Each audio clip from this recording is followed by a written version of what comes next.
जय सिया राम। सब सुख लहे तुम्हारी सरना, तुम रक्षक काहू को डरना। हनुमान जी बड़े बड़भागी हैं। बड़भागी वे लोग भी हैं जो हनुमान जी की शरण में हैं, जो हनुमान जी की भक्ति में हैं। हनुमान जी तो इतने बड़भागी हैं जिनके बारे में तीनों लोकों के स्वामी प्रभु श्री राम कहते हैं कि प्रति उपकार करऊँ का तोरा, सन्मुख होई ना सकत मन मोरा। यानी हनुमान जी, आपने जो मेरे लिए किया है, मैं उस उपकार का बदला चुका नहीं सकता, और मैं तो आपके सन्मुख खुद को पाता ही नहीं हूँ। इतनी बड़ी बात प्रभु श्री राम कह रहे हैं श्री हनुमान जी के लिए। इतना ही नहीं, प्रभु श्री राम ये सब बातें विचार करके कह रहे हैं। ऐसे नहीं है कि भावावेश में कह दिया। सीता जी का पता लगा करके लंका का दहन करके लौटे हैं श्री हनुमान जी, और प्रभु श्री राम भावावेश में आ गए हैं, ऐसी बात नहीं है। बहुत विचार करके, मन में भांति भांति से विचार करके प्रभु राम ने पाया है कि हनुमान जी के समान उपकारी इस तीनों लोकों में कोई नहीं है। उनके ऋण से उड़िन नहीं हुआ जा सकता। उन्होंने जो कुछ किया है उसका बदला नहीं चुकाया जा सकता।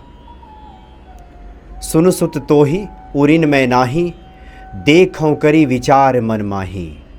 कहते हैं कि मैं आपके ऋण से उड़िन नहीं हो सकता, और ये सब बातें मैंने बहुत विचार करके देख लिया, बहुत विचार किया इस पर, तब मैं ये बात कह रहा हूँ कि हनुमान जी से उड़िन नहीं हुआ जा सकता, क्योंकि सर्व समर्थ हैं श्री हनुमान जी। इसलिए अपने भक्तों को सब कुछ दे डालते हैं, वो सब दे देते हैं जो भक्तों के मनोरथ में आता है। भक्त अगर सिर्फ विश्वास कर ले, जितना विश्वास करेगा उतना मिल जाएगा। कई बार ऐसा होता है कि व्यक्ति प्रारब्ध, कर्म, पुरुषार्थ इसमें फंस जाता है। हनुमान जी की भक्ति करते करते उसे इस बात की याद आती है कि भक्ति से क्या सब कुछ मिल सकता है? हम क्या हाथ पे हाथ धरे बैठे रहें, पुरुषार्थ नहीं करें तो क्या हनुमान जी सब दे देंगे? इस तरह की बातें स्वाभाविक है मन में आ जाना, और बहुत पहले से इस पर काफ़ी विचार विमर्श होता रहा है। सदियों से मनुष्य इस उलझन में फंसता रहा है कि कर्म बड़ा, पुरुषार्थ बड़ा कि कृपा बड़ी, क्या ईश्वर की शरण में जाने से होगा या फिर हमें कर्म करने से होगा? इस तरह के विचार मन में आते रहते हैं। हनुमान भक्ति पे भी बहुत सारे ऐसे भक्त हैं, दर्शक हैं, जिनके मन में इस तरह के विचार उठ जाते हैं। अब देखिए, एक प्रश्न प्राप्त हुआ है और ये प्रश्न सबके लिए काम की साबित हो सकता है, इसलिए इस प्रश्न को हमने लिया है। ये यादवेंद्र राही जी ने इसको लिखा है, और ये तब लिखा है कि जब इन्होंने हनुमान भक्ति पे एक वीडियो देखा कि हनुमान जी की साधना से सब संभव है, हनुमान जी कृपा कर दें, उनकी साधना की जाए तो साधना से हमारे मनोरथ सिद्ध हो जाते हैं। तो इनके मन में एक सवाल उठ गया, एक प्रश्न आ गया, और लिखा इन्होंने कि एक प्रश्न है आपके लिए, यानी उन्होंने मुझसे पूछा है कि आपके लिए एक प्रश्न है कि अगर साधना से हनुमान जी प्रसन्न होकर मनोवांछित फल देते हैं तो साधक के प्रारब्ध और पुरुषार्थ के बिना उसे कुछ प्राप्त होने वाली बात हुई। ये तो कर्म के सिद्धांत के विरुद्ध है। आपने अपने पूर्व जन्म और इस जन्म के कर्म का फल तो हमें भोगना ही होगा, उसके परे कुछ कैसे मिल सकता है? हनुमान जी कर्म के सिद्धांत को क्यों भंग करेंगे? इनका प्रश्न है कि जो हमारा कर्म का सिद्धांत है, जो हमने पूर्व जन्म में जो कुछ भी किया है, जो हमारा प्रारब्ध है, जो कुछ हमारा संचित कर्म है, उसको हनुमान जी क्यों मिटाएंगे? या हनुमान जी इस कर्म के सिद्धांत को क्यों भंग करेंगे? क्योंकि कर्म का सिद्धांत कहता है कि कर्म प्रधान विश्व रचि राज राखा, जो जस करहि सो तस फल चाखा। कर्म का सिद्धांत है कि जो जैसा करता है उसको वैसा ही फल मिलता है। ये बिल्कुल सत्य है। आपने कहीं से भी कुछ ऐसी बात नहीं लिखी है जो अस्वाभाविक हो। ये बिल्कुल स्वाभाविक सी बात है। ये प्रत्येक मनुष्य के मन में इस तरह की बात आ ही जाती है। जब हम मंदिरों में बैठते हैं, जब ईश्वर के ध्यान की बारी आती है, जब हम ध्यान मग्न होते हैं, तो मन के कोने में एक विचार उठता है कि इस ध्यान में बैठने से कुछ हासिल होगा क्या? पुरुषार्थ तो करना होगा, काम तो छूट रहा है। काम की याद आने लगती है। उस वक्त व्यक्ति के मन में पुरुषार्थ का भाव जगने लगता है।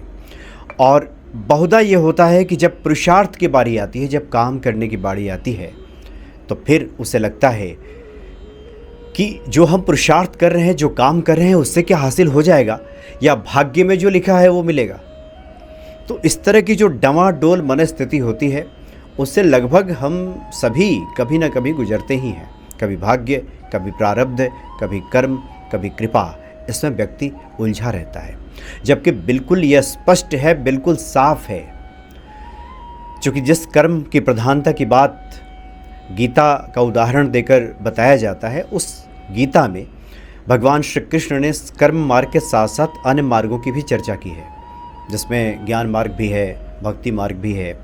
इन मार्गों की भी चर्चा होती है। पुरुषार्थ का, कर्म का अपना महत्व है। कर्म के बिना कुछ भी संभव नहीं है, यह बिल्कुल तय है। इस 10-15 मिनट के वीडियो में बहुत लंबी बातें नहीं हो सकती, लेकिन हम आपको संक्षेप में ये बता दें कि पुरुषार्थ की, कर्म की अपनी सीमा है।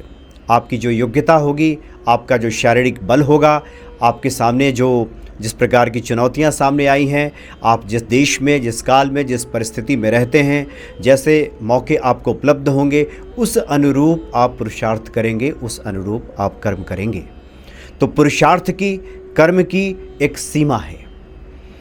आप सोचिए जरा कि आदिकाल में मनुष्य जब इस सृष्टि में आया और तमाम प्रकृति के झंझावतों को झेलते हुए जब आगे बढ़ रहा होगा, तो उसके मन में एक बार तो आया होगा कि कोई है ऐसी शक्ति जिसके सहयोग के बिना, जिसके सहारे के बिना हम इस कर्म पथ पर आगे नहीं बढ़ सकते। और तभी तो उसका हाथ जुड़ा होगा। हाथ जुड़ने का मतलब, प्रार्थना का मतलब ही होगा कि अब मुझसे नहीं होगा, अब किसी ऐसी शक्ति की आवश्यकता है जो आकर के मेरी मदद कर दे। तो पुरुषार्थ की अपनी एक सीमा है, लेकिन जो कृपा है यह असीम है। क्या हनुमान जी कर्म के सिद्धांत को भंग कर सकते हैं? बिल्कुल कर सकते हैं। अपने भक्तों की खातिर, अपने भक्तों की खातिर बने बनाए नियमों को ईश्वर बदल देते हैं, जो उनके कृपा पात्र हैं। इस संसार में भी जो कृपा पात्र हैं किसी के, उसके लिए कुछ विशेष सहूलियतें मिल जाती हैं, विशेष सहूलियतें दे दी जाती हैं। इसलिए गोस्वामी तुलसीदास जी कहते हैं कि तुम्हारे भजन राम को पावे और जन्म जन्म के दुख बिसरावे। जन्म जन्मांतर तक आपने कुछ ऐसा कार्य किया है जिसका प्रारब्ध आपको भोगना पड़ेगा और जिसकी परिणति दुख है, उसके बावजूद अगर आप हनुमान जी की शरण में हैं और आप पूरी तरह से शरणागति में उनके हैं। शरणागति का तात्पर्य सिर्फ सन्मुख, सिर्फ सामने खड़ा हो जाना नहीं, जिसको प्रभु राम कहते हैं कि सन्मुख होई जीव मही जबहि, जन्म कोट यज्ञ नासहि तबहि। सिर्फ सामने खड़े होने का मतलब नहीं, सन्मुख का मतलब है बदल जाना, पुराने खेल से खुद को क्विट कर लेना। पुराने खेल से हम निकल करके, अब तक जो हम कर रहे थे उससे निकल करके जब हम हनुमान जी की शरण में जाते हैं और अपने दोनों हाथ करबद्ध जोड़ लेते हैं और कहते हैं कि सर्वसमर्थ श्री हनुमान जी आप मेरी मदद कीजिए, हम आपकी शरण में हैं, तो उस भक्त के लिए श्री हनुमान जी सब सुलभ कर देते हैं, सर्व सुलभ हो जाता है। जब हम जिस साधना की बात आपने लिखी है कि क्या साधना से ये संभव है, साधना में हम उतरे ही तभी हैं जब पुरुषार्थ हमारा चूक रहा है। किसी भी व्यक्ति का पुरुषार्थ अगर नहीं चुकेगा, अपने कर्म के बदौलत वो हासिल करना शुरू कर देगा, तो शायद उसको प्रार्थना की भी आवश्यकता महसूस नहीं होगी। अगर कोई व्यक्ति मंदिर में जाकर हाथ जोड़ता है, हाथ जोड़ने का मतलब हृदय से अगर जुड़ जाए, बहुधा देखा देखी होता है, सभी जा रहे हैं तो हम भी जा रहे हैं, लेकिन हृदय से अगर हाथ जुड़ा है, इसका मतलब ये है कि उसे अब लग रहा है कि किसी सहारे की आवश्यकता है। इस संसार सागर को बिना हनुमत कृपा के पार नहीं पाया जा सकता, तब उसके हाथ जुड़ जाते हैं। और जब जुड़ता है हाथ उसका और हनुमान जी के शरण में जाता है, जब वो किसी साधना में उतरता है, तो ये प्रतिफल है, ये हनुमान जी का विशेषाधिकार है कि जन्म जन्म के दुखों को मिटा देंगे। भगवान शिव के अवतार हैं। आपके ललाट पे ब्रह्मा ने कैसी भी रेखाएं लिख दी हों, रच दी हों, दुर्भाग्य को सौभाग्य में बदल सकते हैं श्री हनुमान जी।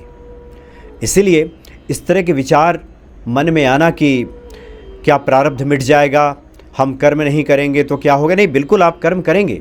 बल्कि एक इसका देखिए, एक और मैं आपको बहुत आश्चर्य की बात है कि कर्म वही व्यक्ति करता है जो आध्यात्मिक है। बहुधा जो आध्यात्मिक व्यक्ति हैं, जो हनुमान जी की शरणागति में हैं, वो जो भी कार्य करते हैं वो हनुमान जी का कार्य मानकर करते हैं। उनका कोई अलग से कार्य होता ही नहीं है, वो हनुमत कार्य मानकर सब पूरा करते हैं। अब उसका फलाफल क्या आएगा उसकी वो चिंता भी नहीं करती। फलाफल की चिंता वही करता है जो स्वयं को कर्ता मानता है कि मैं ये काम कर रहा हूँ, अब इसका फल क्या मिलेगा, फल नहीं मिला तो क्या होगा।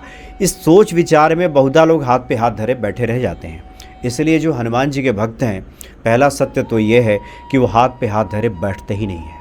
राम काज किन्हें बिनु मोहि कहा विश्राम, इनका मूल मंत्र है कि हनुमान जी की प्रेरणा से जो कुछ भी हमें कार्य मिल गया है, जो भी हनुमान जी ने हमें कार्य दे दिया है, वो हनुमान जी का कार्य मान करके हम उसको पूरा करेंगे और उसका जो फलाफल है, उसकी परिणति है, वो हनुमान जी उसको पूरा करेंगे, देंगे। और मनोरथ जो कोई लावे सोई अमित जीवन फल पावे।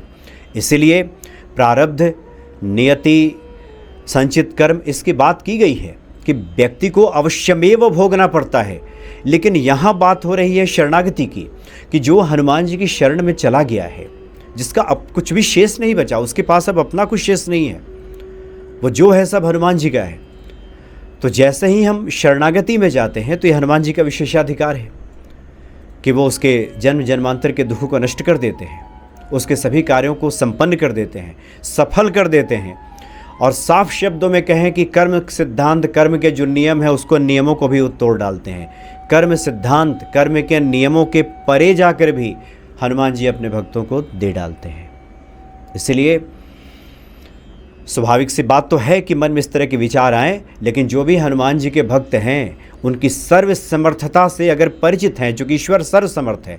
सर्व समर्थ का मतलब ही है कि वो सब कर सकते हैं। सब कर सकते हैं तो मतलब प्रारब्ध भी मिटा सकते हैं, मतलब हमारे संचित कर्मों को मिटा सकते हैं, मतलब कि हमारे कर्मों में सहायता प्रदान कर सकते हैं, वो हमारे सहायक हो सकते हैं और हमारे सभी मनोरथों को पूर्ण कर सकते हैं। सर्व समर्थ का यही तात्पर्य हुआ। इसलिए भगवान राम कहते हैं कि बहुत प्रकार से विचार करके मैंने मन में देख लिया है कि सुनु सुत तो ही उड़िन मैं नाही, मैं तुमसे उड़िन नहीं हो सकता। हनुमान जी के सर्व समर्थता का परिचय दे रहे हैं प्रभु श्री राम। और पुनि पुनि कपि ही चितौ सुरत्राता, लोचन नीर पुलक अतिगाता। नयन भरे हुए हैं जल से प्रभु श्री राम के, और पुनि पुनि कपि ही चितौ सुरत्राता, यानी देवताओं की जो रक्षक प्रभु राम हैं, पुनि पुनि बार बार हनुमान जी को निहार रहे हैं। प्रभु राम हनुमान जी के मुख को बार बार निहार रहे हैं, देखे जा रहे हैं, एक बार नहीं बार बार उनका मुख निहार रहे हैं। और लोचन नीर पुलक अतिगाता, आंखों में जल भर आया है हनुमान जी की महिमा देखकर, हनुमान जी ने जो कार्य संपन्न किया है आज, उसको देख करके।